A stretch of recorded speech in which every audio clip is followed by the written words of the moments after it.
So I will tell you stuff that I look up to, I hope to imbibe in myself someday. These are things. So this whole myth of being unbiased, being equally concerned and responsible for everyone, I think we should all stop believing in that myth. It is a pretty biased and polarized world out there, and you are doing it right when you're doing it wrong.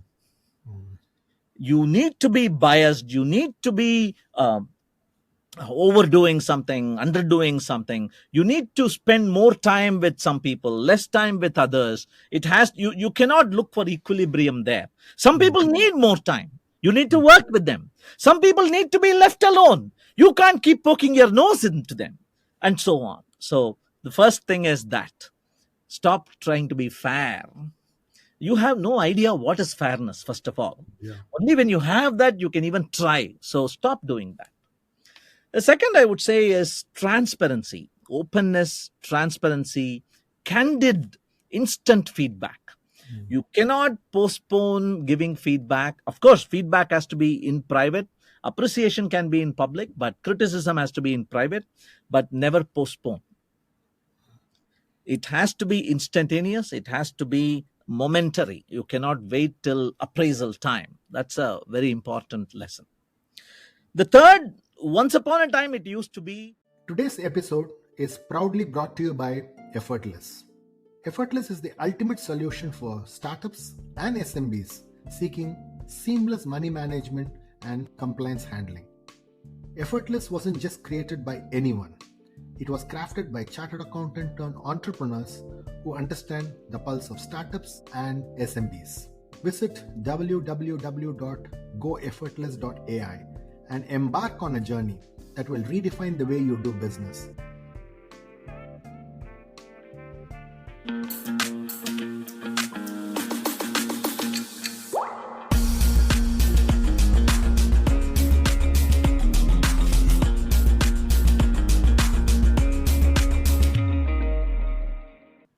Thank you, thank you, thank you. So, Raj, let me dive straight into the conversation. And I think one thing I've been amazed as I look at the body of work that you put out and the work in terms of the speeches and talks that you do is really around this whole, life of yours, where, right from school to IIT and then subsequent to IIT, there are a lot of, I would say, the crests and troughs that you've gone through, right? And so can you talk a little bit about what has it been and what's been your learning out of those years? And that's something which is very, very important because kids in India really think that there's only one way to go, right? Which is really you got to be top of your class, and then you assume that you'll probably keep topping till you retire. Right. But literally life is not like that. So there's a lot of learnings in the early stage of your career. So can you talk about that and what's been your learning? Sure. See, in tech terms, there is this phrase that developers often use of, it's a half funny phrase. There's a lot of profound wisdom also hidden inside. They call it converting a bug into a feature, right? So there were too many bugs in my life. I fell, I stumbled, I didn't learn proper lessons, I didn't do what I should have done, I did what I shouldn't have done, and picked up a lot of good advice along the way. And I thought it makes sense to convert those bugs into features. So take your pick from being a topper in class at school to dropping out of IIT, being kicked out of IIT, being rusticated, saying, don't come back. Right? That's what happened to me. And that taught me such profound life lessons about prioritizing, about following your dream, and the threats and obstacles on the way if you do that. And that also laid the foundation for considering going out on a limb and homeschooling my son. mm, He's 24 years old now, but he didn't go past class 8 at school. mm, I took him out of school and created my own curriculum for him. And my wife and I, we worked together. We skewed our working time. We sacrificed our vacations. We created our own little learning environment for him. And that was an amazing experience. And that again became a source of knowledge and a fountain of wisdom that I could peep into and take a bucket out of to share with my team. I hated the internet for its web browsing, right? mm. The HTML, CSS, JavaScript mess, right? Some people may hate me for saying that, but it wasn't even a real programming language. It was a mishmash of stuff hurriedly put together, and I hated it. And when the iOS development environment came along, and uh, Steve Jobs blessed the world with its iPhone, I really fell head over heels for it. And mobile development as an integrated development environment with touch and beautiful, sleek glass and steel, and no HTML involved. It's all a silent connection to the web, or no, not the web, to the internet, with Mm. data being brought in and repositioned for a screen full of content. That really made my day. And that was what was my second coming, I would say, in my company at Zoho Corp. Okay. And putting all this together, we realized at Zoho that um, the only real learning that's going to stick is the learning you do when you are doing. Mm, Learn by doing. mm. And so Zoho Schools of Learning was born, and I've been running it for the past 20 years now. So it's a bug becoming a feature again and again. Right? We make a mistake, we celebrate it by painting it in a new color and Mm. sharing it with the world as one less thing to do if you are looking at doing the right things. So I would like to stay there for a minute. Mhm. And there are so many people who there are only X percentage who can top the class, right? The rest surely will be probably the second, the third, and probably the last. uh, so you really talk about this whole thing about achievement at school is really not performance at work, right? That's beautiful stuff that I picked up. So if I'm somebody listening to this conversation, and I say I have to change my mindset, especially youngsters who are actually listening to this and saying, you know what, hey, am I good enough? Hey, I didn't crack my IIT, I'm not going to my top school, I'm not doing this, so am I fit to be the best in what I do? So therefore, what is the mindset change that you went through, which you would like to share with the people who are listening to something like this? Yeah. One primary mindset change is winning at all costs. Mm, Somehow that seems to have become ingrained in our educational academic environment.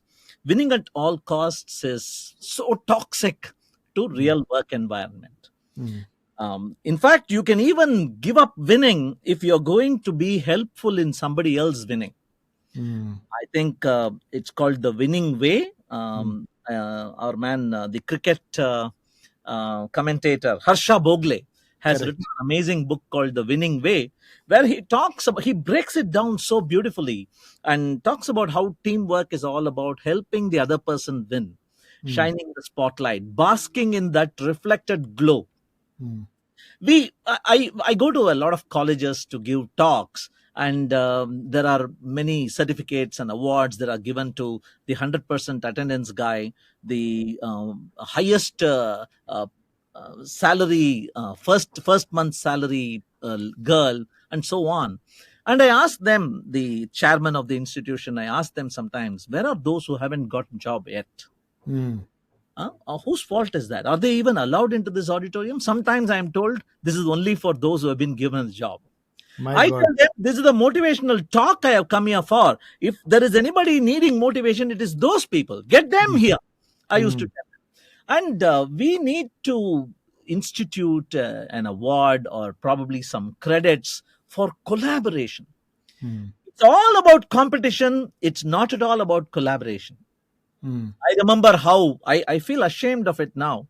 I remember how in school and in college, when I'm giving an exam, somebody else next to me, good friend of mine, but I can't let them see because there is only one seat that I am vying for. 10 people of us are vying for the same seat. This artificial scarcity has been created, and suddenly we became sworn enemies. Come Mm. out of the exam hall, we are back friends again. So, Mm. this concept of a timed exam where you can't refer a book and you have to you can't share and learn, this is so artificial. Even Mm. in my team, in my company, when we interview a person, we try not to give them that timed thing. Mm. Here is 2 hours. Here is the challenge. Do not refer to the internet or to the chat GPT and do this work for me. It Mm. is so silly because it is artificial. It is no way similar to the kind of work they will be doing day to day when they become an employee in the team. Mm. They become an employee in the team, they'll have the internet. They will Mm. not have time pressure. They will Mm. have 6 people to support them. So, Mm. can we create an environment that is close to that, an incubatory environment? That is what we try to see. So, my message to all learners who are watching this, who are probably as pissed off as I am about this artificial scarcity and this rat race, I think there is so much out there that we can do as individuals without being sucked into this cutthroat competition, as they call it, and so much self learning, so much charting your own path that you can do. I don't think this rat race is worth it. Okay. So clearly, what you're saying is, uh, script your own path, Yes, and start working on it, and that's something that you should find your way, and don't get worried about the rat race. That's really what you're talking about. And it's a very, very tough path, but slow path, but halfway through maybe you'll be able to really speed up. That's really the way you should think, is what you're saying. correct. To draw an uncouth example, perhaps, I would say it's the difference between an arranged marriage and a love marriage, Mm. right? An arranged marriage is all scripted. Mm. And sometimes you feel, I didn't ask for it. I had no say in it.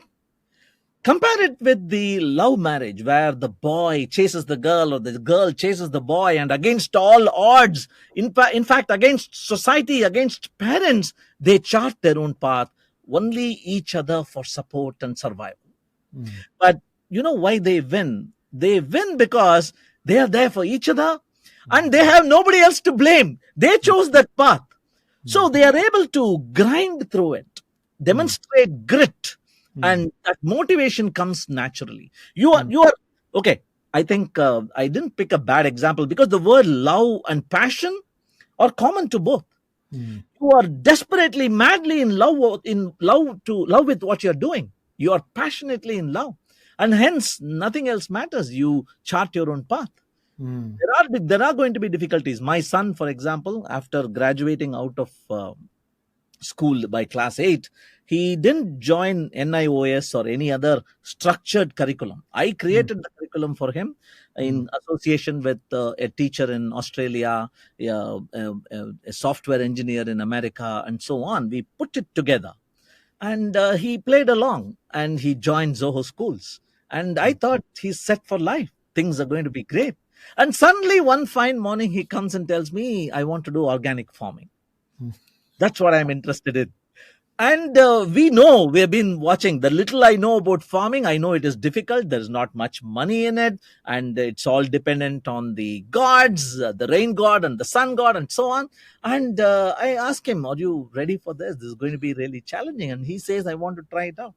Mm. So he goes out, and then COVID hits, and then he comes back. And now the interesting thing here is he has found a common overlap.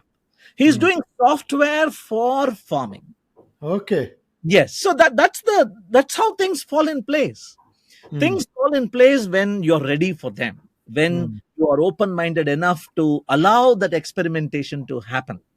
Okay. Right? Okay. So many of the people who are on the beaten track, the road more often traveled, Mm. it's all well beaten. You can't really make out the nuances because thousands of people have gone ahead in front of you. Thousands are, you can't even pause to look Correct. around because thousands are coming behind you. Yeah.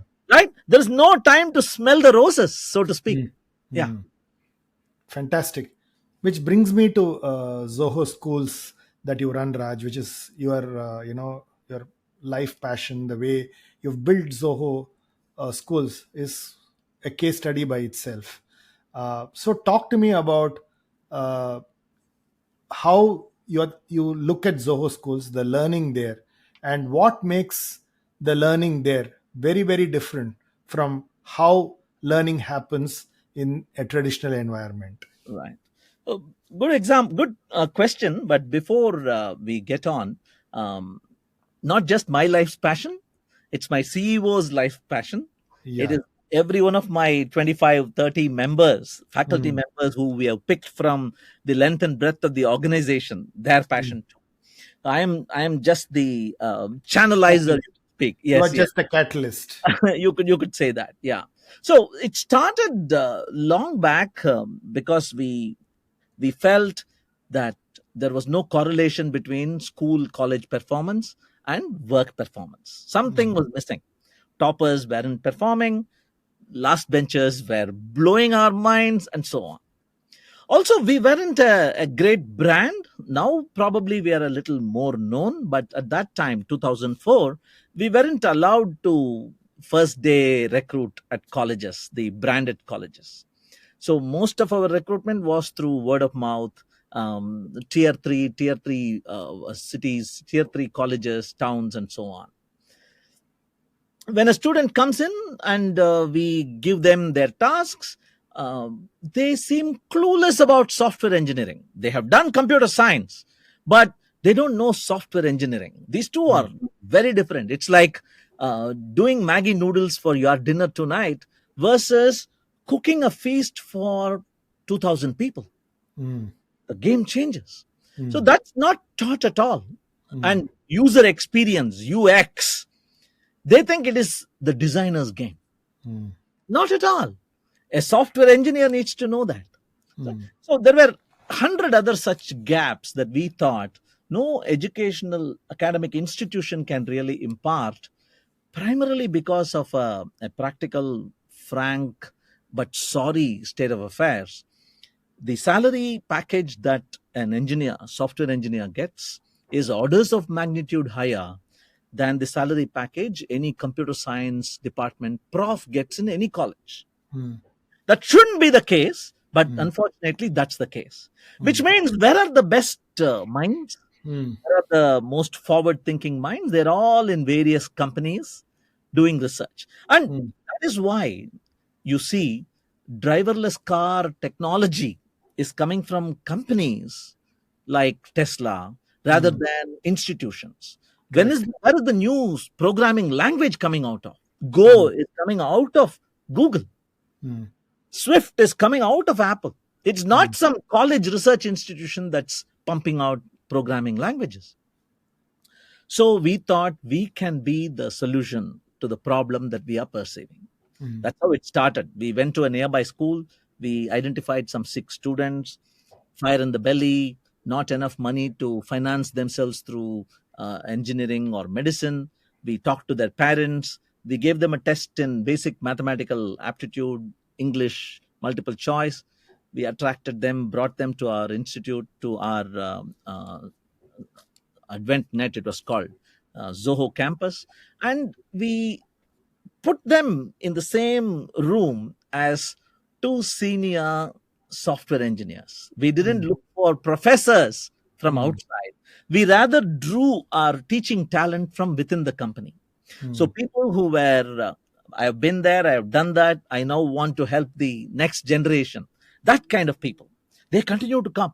We have more people wanting to teach at Zoho schools than we can accommodate, even today, 20 years on. So that was how this first critical mass was created. And you may have heard of the hole in the wall experiment, Mm. Sugata Mm. Mitra, I think. Correct. So in Delhi, NIIT, he was, I think, he was looking out of his window. There was a slum, and he had this sudden idea: can I create a computer window where only kids can put their hand in, touch the keyboard, touch the mouse? There is a GUI in front. These kids don't even know English. Mm. Forget about computer operation. So he tracks using a camera, he tracks how these kids learn. And 1 month in, there's a girl doing Indian national flag in MS Paint. Mm. There's another boy typing out numbers in spreadsheet and doing sum, all by themselves. Mm. That's almost similar to what we saw at Zoho schools. Okay. Most of the children we attracted were not from um, rich schools which had computer centers and so on. Even educated parents was a rarity there. So these students are seeing a computer for the first time, but 6 months in, the kind of learning they had, and we understood why that learning had come. Mm. We realized that learning was because we abolished fees, which means across the strata we could get good quality talent. We abolished examinations, which Mm. means students weren't constrained artificially to learn stuff simply to pass. Mm. You learn what you're interested in. We will try to show you how interesting things can be. We will expose you to amazing stuff. You Mm. pick and choose. It is a buffet in front of you. You Mm. decide. And we abolished attendance. We Mm. said we will not mark attendance. Have Mm. you come today? Why didn't you come? You need this much minimum and all that. We paid you a stipend. We abolished attendance. We abolished examinations. And we let the students loose with a computer. We were there as a guide, an assistant available to mentor you whenever you need it. Okay. That seemed to work wonders because that is primarily how Zoho itself operates as a company. Mm. When new employees join us, they usually feel that they are in a cave of wonders. Mm. Everything around them is amazing, but there is no map. Mm. Where do I go? What next? We say go, stumble, fall, learn, push yourself up, dust Mm. off, move on. Mm. We give you that time. We Mm. give you that long rope. We give you interesting opportunities to choose from. We Mm. teach you very early in the game that you can't have it all, Mm. right? It's like food. Even if you are an ice cream connoisseur, Mm. I've spread 31 different ice cream varieties in front of you. You are not going to eat them all. So Mm. we teach you prioritizing, we teach you choosing, Mm. and they surprise us with the amazing things they do. It's been happening year after year, 20 years now. Okay. So there are different tracks that are there in Zoho schools, right? So therefore, can you talk to us about the tracks and how do you really integrate them?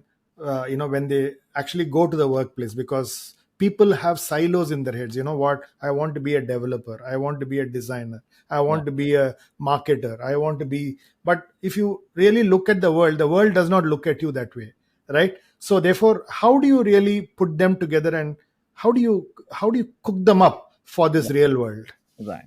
So first I'll tell you about the tracks. It started as a tech school. We taught them programming.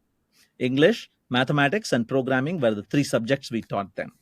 But over time, as I explained a while Mm. ago, we realized what was special about Zoho schools was not the curriculum we had chosen, Mm. was not the faculty. Come on, we're not the world's best in terms of teaching and whatnot.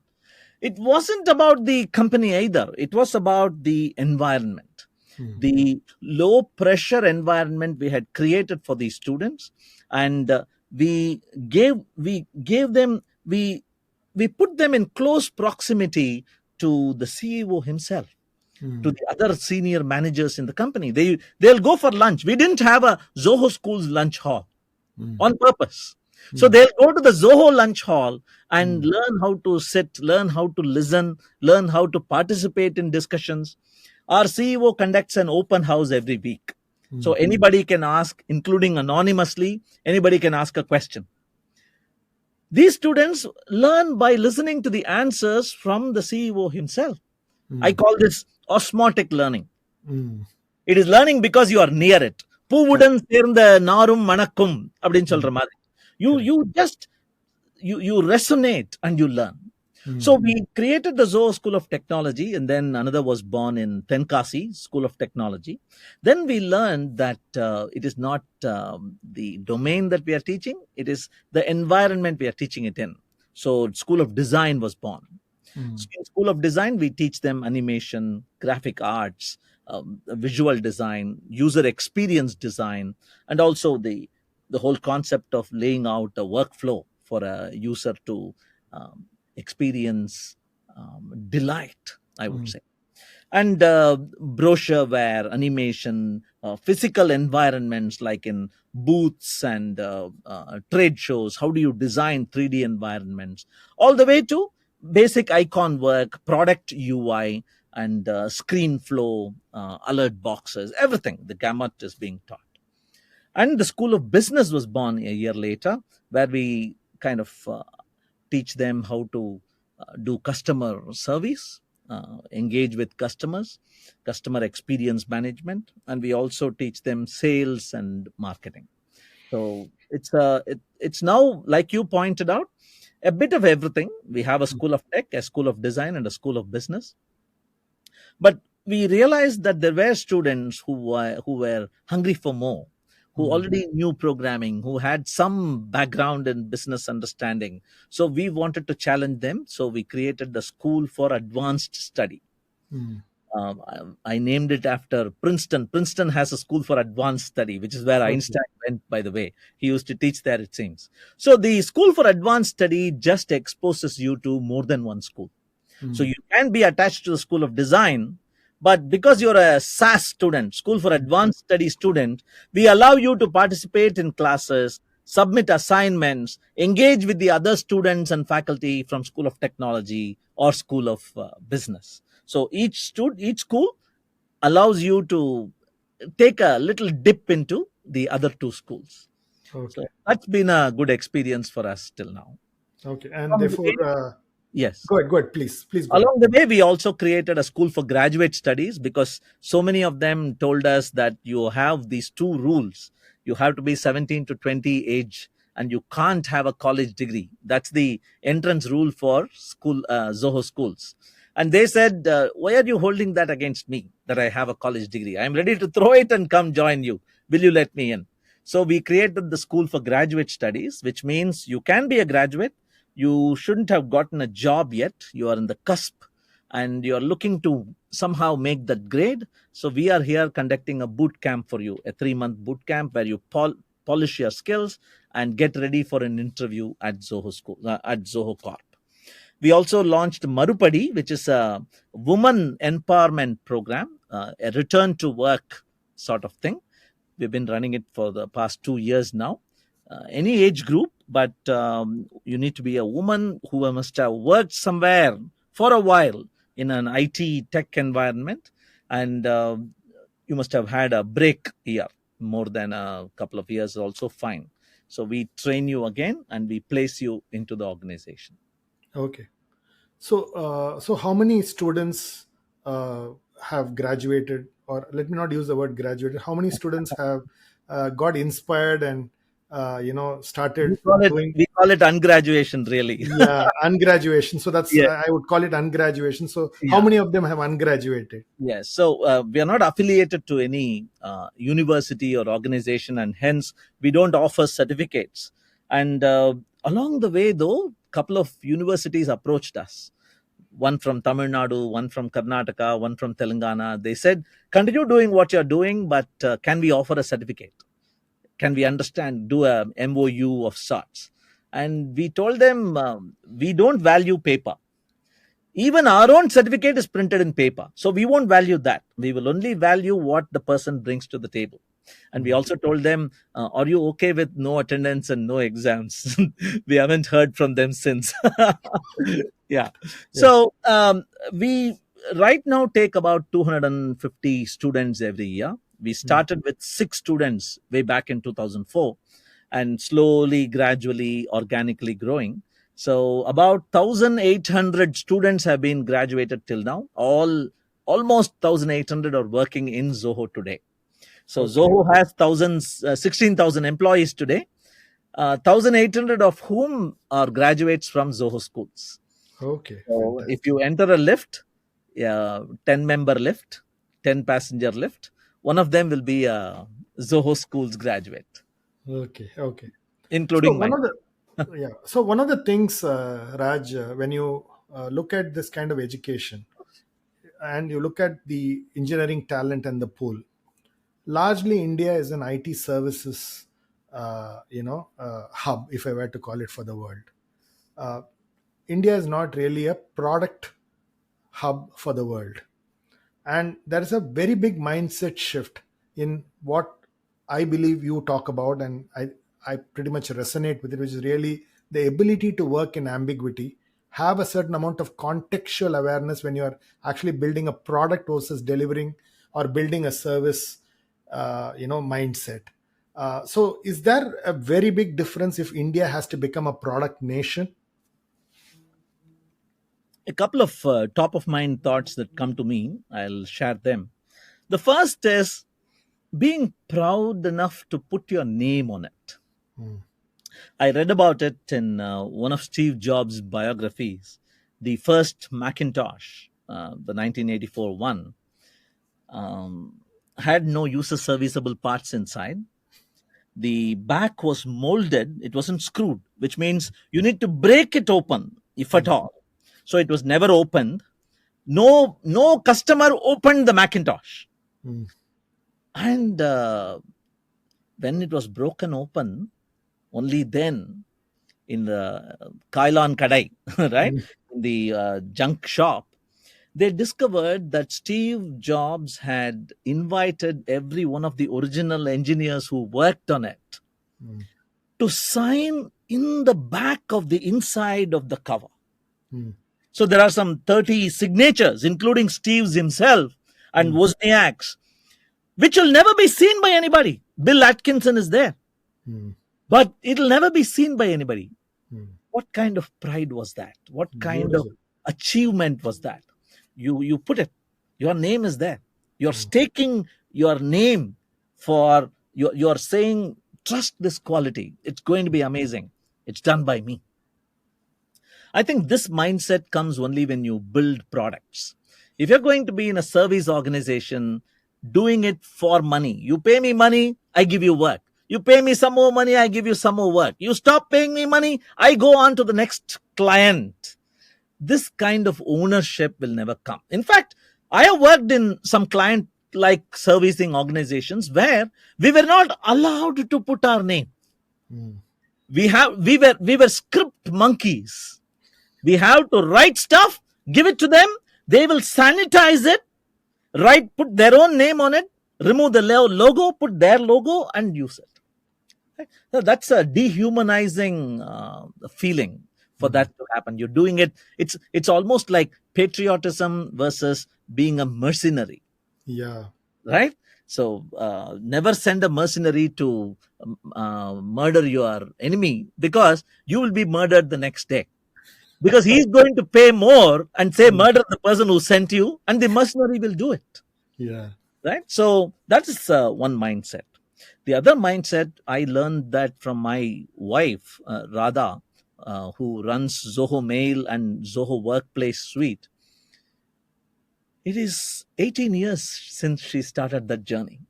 18 years ago, I saw her move into the team. Why? More than 18, 19 years, I think. Imagine being at the helm of affairs, actively developing, designing, pushing teams, merging with products, evaluating customers, evaluating competitors for 19 years. Mm, That that ability to sustain that stamina of passion. Passion is mm. useful, but only if it has stamina. Can you I call it sustain I call it enduring stamina. enduring? Yeah, that endurance. I don't think you get it when you work in a client mode, right? Mm, You need to be growing, which is something I am truly proud of with respect to Zoho. mm, If you look at any of the flagship products, Zoho Mail, Zoho Projects, Zoho CRM, you go back to its version 1.0, mm, the person who created that product is still around. mm. If you remember the Harry Potter series, the Yeah. movie, there was this a ghost in the Hogwarts castle, Mm, Headless Nick, he was called. He was one of the oldest students, still running around. He's dead, but he's still running around inside. So we have so many nearly headless Nicks in the company who live and breathe the product, mm. who still know some of the important architectural decisions that were taken. That is so important. Yeah. So, so this importance of contextual awareness, working in ambiguity, not knowing. I think you use a very interesting thing about the difference between a compass and a map, Yes, right? yes, yes, And most often, it's important to be ready to handle a compass and not a map, right? If you are working in such organizations, so for somebody who's in engineering, I know you don't like the word tech, okay? So mm, so in engineering, somebody who's building a product, who's in who's building technology, if I were to call it, uh, how is it important to have a compass mindset and not a map mindset? right. Nice. I'll clarify what I meant by compass and the map. It comes from that silly story I read when I was a kid at school about two fools. One is giving directions about how to come home, Mm, and that person says there'll be a buffalo lying down on the street. At that point, turn left. mm, But the buffalo has moved on. This person is still looking for that buffalo and hence gets lost. Right? So that's the difference between a compass and a map. The earth is shifting under us. mm, Even before we learned ChatGPT 4.0 has come. mm, And things are changing as we speak. Students come to us, parents come to us, and they ask us, what are the books recommended? What is the curriculum? Where is it printed? What mm, books? And I tell them, again, only half jokingly, we do not believe in books because if it is printed, it might already be obsolete. mm, mm, That's how fast things are changing. Huh? Imagine somebody printing a book that says Chat GPT for Dummies. mm, That will be obsolete before the book comes to Higginbotham's. mm. It has to be a web page, a document that is constantly updated. That's the only chance it has got of being really useful, right? So that's the context of the compass versus maps, and it comes from Ito, an MIT professor. I forget his full name. He had talked about 11 skills for the future, and this was one of them: compass versus maps. Going back to the previous conversation where you asked me the mindset change between a person who develops for somebody else and another who develops for the long game, the Mm, product mindset. Here is another: technology for the sake of technology, mm, right? I want to do something using Kotlin. Can I take this project? Versus, I have Kotlin, I have Java, I have Swift, I have Objective C, I have React Native. What does the customer need? mm, What will sustain in the long run? Is mm, it a fad? Is it a trend? Or is it here to stay? mm, Asking those questions and doing the horses for courses matching. mm, Not because you need something shiny on your resume, mm, but because you want your customer to shine, mm. right? So that mindset you need to imbibe if you Beautiful. are really interested in being a product person rather than a project person. So coming back to compass and maps, even at Zoho schools, when they ask us, hey, how are you going to complete all this, or You are saying you will squeeze 4 years of college education into 2 years at Zoho schools. How is it possible? We tell them we teach you only what is contextual, we teach you only what is relevant, and we immerse you in an environment. So, contextual, relevant, immersive. And we tell them the most important thing you're going to learn here is only one thing: how to learn on the go. Mm. Right? Every day we have an internal channel, a chat channel, where we just post #TIL. Today I learned. Mm. I was amazed. We were having a conversation this morning just before this call started, and I told you I have changed my background from plain green to a shimmering Correct. blue. And I saw how you noted it down. You Mm. wanted to know the software's name, and you said, "This is a learning for me today." Yeah. This is the only thing that differentiates the long term eventual succeeder and the also ran Mm. today in today's world. So, if you can learn something every day, sometimes it could even be what I learned yesterday was wrong. Correct. It could even be that. But if you can TIL, #TIL your life, you don't need a map. You Mm. just need, where am I? Where am I going? Mm. And the other important benefit that a compass gives you is it points to the true north, Mm. that long term goal. I think Mm. it comes from Stephen Covey also. Correct. That is your long term goal. What Mm. is your eventual life arc going to be? What is the Mm. legacy you're going to leave behind? What will you want people to take your name for long after you are gone corporeally? So that true north, it'll keep reminding you even during times of stress and strain, when everything seems dark, and in fact stars shine brightest when things are dark. Yeah. So that's that beautiful thing, that beacon there, that draws you to it. That really helps. Brilliant. So I want to move this conversation to a next level, Raj, where I get prepared for a job. I then start working, and my experience has been that when I started working, my company identified about 120 high potentials. Okay, and now after 30 years, I search where are those 120 high potentials. Just a handful are there, which means that many of them lost their way in between the 30 years, right? So you talk about the importance of lifelong learning, right? Where the organization is probably training you, but what is your north pole?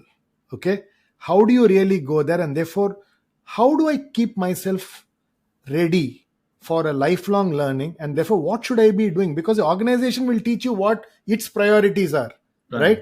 But you got to be ready, saying that, hey, I want to be the best in what I do. Now I'll figure out my way. And therefore, the importance of lifelong learning and disrupting yourself every few years, Right. okay, is very important. And how do you how do you think this lifelong learning is something that you need to do now that you have disrupted the early school going and college education? How would you want to disrupt if you had a say a sheet of paper, uh, Right. a working life? How would you disrupt a working professional's life to be better than what he or she did yesterday, 5 years back, or a decade? Right. Got it. So let's keep coming back to that phrase, lifelong learning. I'll use that as my magnet today in the next 5 minutes. Um, First up, you need to be okay with being called the total fool, right? It could start as simple as asking questions. Many of us don't ask questions simply because, "இது கூட தெரியாதா உனக்கு? Don't you know even this?" is the retort you're afraid of. But I think somebody famous once said, "He who asks the question is probably fool for 5 minutes, but he who never asks the question is a fool for a lifetime." Mm. So be okay with being declared the thorough total fool. Mm. if you can put yourself in that kind of an environment, you are aware, you are infinitely more aware, you are taking everything in, you're absorbing, and you are ready to take risks, because risk taking is one of the most important. Getting out of the comfort zone, they say, getting into the learning zone, they say, getting into flow, they say, all these happen only when you're ready to go out on a limb. I haven't done this before, can I try it? I'll be called a fool, but that's okay. Mm. I will tell everybody I'm a fool even before I try it. Mm. So that's the advice most speakers get to. If you're going to slip and fall on a banana peel, just remember one important lesson: laugh before everybody else's laughs. If you can do that, the others won't laugh, Mm. because the joke is no longer there. Right? The joke has been diffused. So that's one important learning. Be ready to be that learner, wear the joker's hat. They say wear the learner's hat. The learner's hat is like that fool cap. Mm. It's a fool's cap, Mm. and you have to be the learner. The second thing is, uh, there is no learning and doing as separate entities. I will never recommend, if somebody wants to learn Java, I'll not say learn Java in 21 days. Buy the book, or subscribe to this course, or take this one-on-one mentoring session. No,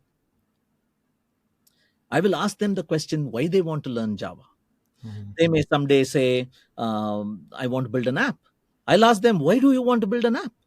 Mm. They will probably say, I want to keep track of expense.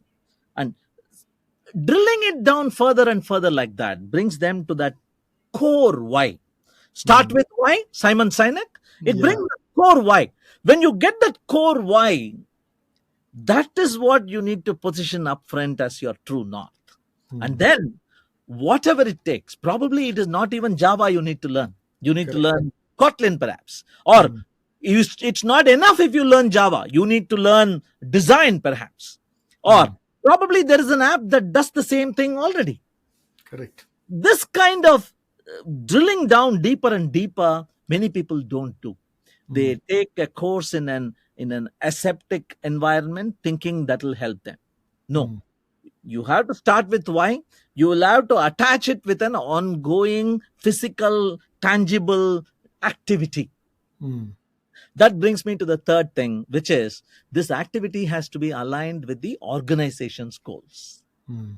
So you can't say, I want to build an app when the company is doing a banking software for somebody else. So you have to work with the teammates, with your manager, with the CEO if you want, and ensure there is at least partial alignment between what the company wants to do to its customers, wants you to do, and you want to do.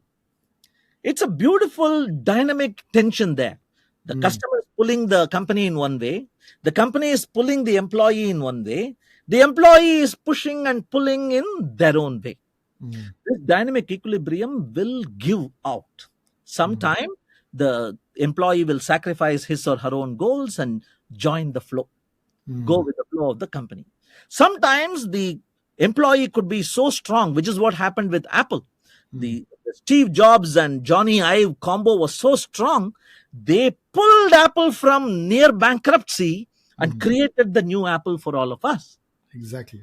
And it could even be that the company is an immovable object and the employee is an unstoppable force, and the employee spins out and starts their own startup. It could happen. But the most important ingredient there is dynamic tension, Mm. push, pull. You cannot just be dead weight, being pushed around and things flow. Because when you're a dead weight, you are causing trouble to the organization itself. You're not Mm. causing trouble just for you. Exactly. So these are my thoughts when you talk about lifelong learning. Be ready to be the fool. Always remember to dig deeper and deeper to find the why, and try dynamic tension between the company's why and your why. Okay. Beautiful. The company's why and your why is a beautiful summary of lifelong learning. Thank you. That's a very nice quote I would pick up. Which brings me to this whole lifelong learning, there's one more thing that I keep, probably thinking and reflecting is, everybody says I want a job, and I always keep saying that you will get dime a dozen jobs if you know what your career is. Yeah. So therefore, how do you see this difference between a career and a job? Because too many people are searching for jobs, and they just don't search for a career, right? Yeah. And if we teach them to search a career, they may get dime a dozen jobs, Right. right? So that's when this whole problem that you also talk about, this whole unemployability problem, Right. goes away when you teach people about careers and not jobs. Would you agree with me on that? Yeah. I agree that. I agree there. So, yeah, job is what you do to fill your day 9 to 5. Hmm. Yeah, career is what you do, what you take up perhaps to fill your mouth, fill your bank account, fill Hmm. your family's mouths. I would introduce a new word, a calling. Hmm. That's even higher. What's Hmm. my calling? Hmm. What's that unique thing that only I am capable of gifting to this world? Hmm. Again, Steve Jobs Chunnar, he met the CEO of Pepsi at that time, Scully, John Yeah, Scully, and he said he was trying to invite John Scully to join Apple as CEO. correct. Scully was refusing because Pepsi was so big. Apple Yeah. was a startup from Silicon Valley run by some hippies. And Steve Jobs, before leaving, he says, "Do you want to sell sugared water for the rest of your life? Or do you want to join us and make a dent in the universe?" Hmm. அப்படின்னா, this ability to make a dent in the universe, selling sugared water, everybody can do. You can Hmm. probably do incrementally better, but will it give you that ikigai, Hmm. right? Versus that calling, which is only you can do it. Only you have that unique set of experiences, upbringing, exposure, skills, attitude, that combo, that perfect combo you have. The only missing piece is being part of this team or this company or this initiative. If these can come together, it's like critical mass explosion, nuclear explosion. So I think never settle. You Hmm. should continue to look until that calling comes up. My CEO has an interesting intranet post. I think it's 15 years old now, but I keep going back to it. It's such a beautifully written post where somebody had asked him, "How do you work so hard?" and all that. And my CEO had responded saying, "Work? What is work?" அப்படின்னு சொல்லிட்டு he launches into a discussion, an opinion piece on how to define work. Is it when you spill sweat?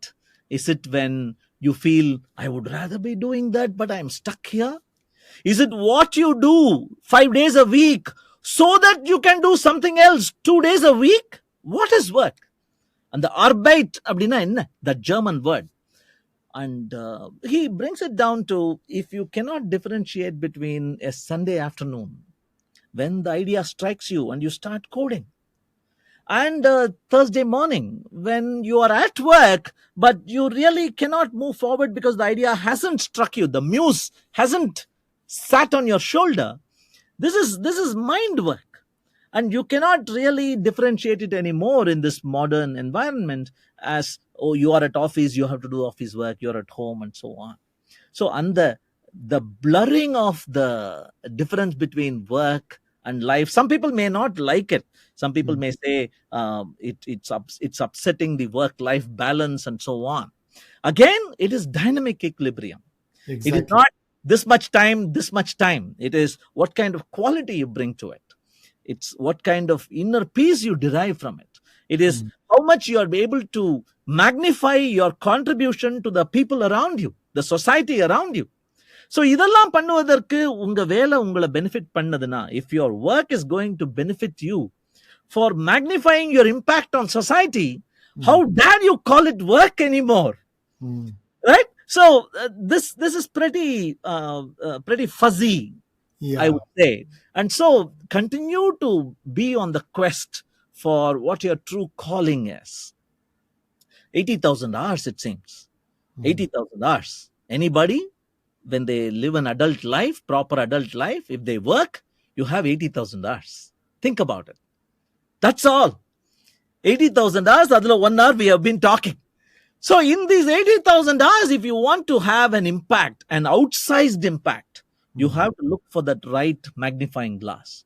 And the magnifying glass is made of three, four ingredients: the people who you report to, the customers you work for, the employees you work with, these people. If you can get that right mix, stop. Till then, never settle. Beautiful, beautiful. Which brings me to the last couple of questions, Raj. Huh. The first question is really a lot of people say, I'm a manager and I have so many people reporting to me, right? And I always keep saying that leaders are followed, leaders, don't direct. And for me to be a leader, what are the skills that are needed so that you get people to follow you? Managers manage people, leaders get people to follow. Right, And how do you really build it in a knowledge economy like ours, where it's not about 100 people who report and most of them don't have respect for you, versus you even have 10 people but they die by what you say, right, right? And right, which means that you need to have a skill set that they look up to and you make them great because you empower them. So what are the skills that then, if I'm going to be a leader for tomorrow, what should I be leaving behind and what should I be taking forward? right. So let me clarify up front that I don't consider myself a great leader. So I will tell you stuff that I look up to, I hope to imbibe in myself someday. These are things. So this whole myth of being unbiased, being equally concerned and responsible for everyone, I think we should all stop believing in that myth. It is a pretty biased and polarized world out there, and you are doing it right when you're doing it wrong. You need to be biased, you need to be overdoing something, underdoing something. You need to spend more time with some people, less time with others. It has you cannot look for equilibrium there. Some Mm, people need more time. You need to work with them. Some people need to be left alone. You can't keep poking your nose into them, and so on. So the first thing is that stop trying to be fair. You have no idea what is fairness, first of all. yeah. Only when you have that, you can even try. So stop doing that. The second I would say is transparency, openness, transparency, candid, instant feedback. Mm, You cannot postpone giving feedback. Of course, feedback has to be in private. Appreciation can be in public, but criticism has to be in private, but never postpone. It has to be instantaneous, it has to be momentary. You cannot wait till appraisal time. That's a very important lesson. The third, once upon a time, it used to be that leaders need to demonstrate, leaders need to show. I am reading the Mahabharata with my mom, and I am amazed at how the three greatest warriors to be defeated were the great grandfathers of the Kaurava clan. Right? mm, There is Bhishma, there is Kripa, and there is Drona. All are generations older people than Arjuna. Arjuna is struggling against them. But those days are gone. Today, kids that come from colleges and from Zoho schools, they run circles around us. They know so much more. So there is this interesting dichotomy between um, knowing and caring, I would say, or knowledge and wisdom, I would say. You come with knowledge, but there is a certain wisdom that I have created. It's like generative AI. My model has been trained by life. I've been mm. around. So please use my wisdom, but use your knowledge and create magic. So Beautiful. the leader has to demonstrate that she has the heart in the right place. My intentions are clean. I want to be of help, But one of the most important helps I can do, I have learned, is step out of the goddamn way. When you are trying to run full steam, I want to step out of the way and provide you that. Talking about the way, another very important contribution a leader can make is be Vigna Vinayak, Mm. the remover of obstacles. Mm. Because of your position in the organization, you're able to clear the way in front. You're Yeah. able to, I don't know, you must have been in some Tiruvira, at least Kovil temple, Rath Yeah. festival, where there'll be these people who will have long sticks who will move the wires, the Yeah. power lines, the telephone lines. Be that. Yeah. You are insignificant. Nobody will photograph you. You will look tired, ugly. It's all the God that matters, but you're doing crucial contribution for the inexorable progress of the company. So if you can depersonalize, lose your ego, and merge, right? I remember a beautiful movie called I forget the Sangarsh or something. It's a Hindi movie. It's Buddhist story, Mm. and there is a question in the first scene of the movie. How do you ensure a water droplet doesn't dry out? Is the Mm. question. And then the end of the movie, the hero walks on the other in the other direction, and so the placard that was having the question now has the answer. The Mm. question was, how do you ensure a water droplet doesn't dry out? And the answer is, immerse it in the ocean. Mm. When it immerses in the ocean, it is given assurance that it will never dry, but it loses its identity. Mm. It can't call itself a water droplet anymore. I don't have number 2,376,412 as my ID, water Mm. droplet ID. So when you lose your ego, you gain eternity. Mm. That was the lesson I learned from that movie. So these are things that I try to imbibe in my day-to-day life. Go out of the way, and don't try being impartial. Um, Remove obstacles, and be ready to merge with uh, the universal eternity soul of the company. That's what I. Beautiful. Yeah. Beautiful. So my last real question is, in this day of time, I would call it, of instant gratification. You know what? I do something, I want immediate appreciation, I want immediate promotion, I want immediate increment. uh, how do you really build resilience, tenacity, and the fact that I need to be at it, like Mm. what you said about Radha, right? 19 years. There are days when probably things are not looking good, there are days when things are looking good. The ability to see the end, Right. rather than keep seeing the here and now. Right. How do I build this tenacity and resilience, which is very important, because everyday people believe that, oh, I want to do it, otherwise, let me look at something else. Right. So is that important, and how do you build it? Right. These are heavy philosophical questions, and I don't know if I'm even doing justice to these. But I'll tell you what I have learned observing Sridhar Vembu, observing this company, Zoho Corporation, evolve over time. How do you build tenacity? How do you build that playing the long game, the marathon sustenance effort? Uh, One lesson I have learned is leaving money on the table. Right? Instant gratification is whatever comes, take it, and demand the next money come fall immediately. Versus, even if there is money on the table, even if there is an opportunity to milk the customer dry, Mm. give them the opportunity to say, wait, I would like to pay later. I would not like to subscribe for this. We have a product called Zoho Concierge. It's a desk. Mm. And that desk is manned by a team of people whose important job is to analyze your business. Wait for it. Is to analyze your business and recommend only those products from Zoho that will really make sense to you, and not the whole bouquet of products you will be made to buy if you go the proper way. Mm. Right? So it is almost like it is counter marketing. Yeah. We are saying we will come to your side of the desk. It won't be a sales call. We will Mm. understand your business. Tell us everything about you. and we will show you how to save money from Zoho. Hmm. I love that strategy. Right? Hmm. So that is the same thing that we have continued even inside our team at Zoho schools. There'll be some questions like, why are we not having this? We can easily have this. Why is it not being declared as a day off? Or why are we not celebrating, and so on?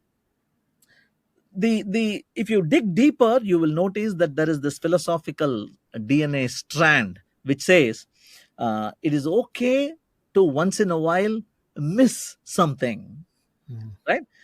There is this time driven versus event driven. Time Yeah. driven is it's 1 o'clock, time for lunch. Event driven is I'm hungry, it's probably 11 o'clock. I am hungry, it's probably 2 o'clock, but only when I'm hungry, I go for lunch. Hmm. So if you can move from being a slave to the clock to being an attentive listener to events, that is an important mind shift from being time driven to being event driven. And that Beautiful. helps you build sustainable models. Fantastic. Thanks, Raj. I'm going to be asking you a last set of 5 rapid fire questions. Sure. Uh, and it can be short, terse answers, or even it can be long. The Okay. first one is, what does success mean to you? Success is, and I have an internal model of myself. And have I done all that I could have done? That internal checkup, that is success. It is not external validation. Beautiful, beautiful. What would be your advice to a 18-year-old in an university today? Do something. Whether you continue in the university or not is not for me to tell you, but do not sit back and wait for that knowledge to reach you. You have to lean forward and do something, build something, break something, hack something, create something. Great. What's You would have got a lot of advice, but what's one piece of advice that stayed with you and you continue to use it in your everyday work today? It was my dad. He printed it on a piece of paper, and he slipped it under my glass on top of the table, and it said, this too shall pass. What next? Whatever it be. It could be great moments, it could be down in the dumps moments, but இதுவும் கடந்து போகும். அடுத்தது என்ன? Fantastic. It's very, very deep and brilliant. If you were to invite a couple of people for a dream dinner, it could be 2 or 3 people. Uh, they can be living or dead. Who would it be? Who would it be, and why? I recently watched a video, and I'm influenced by that deeply, where adults are interviewed. Australia, America, Colombia, France.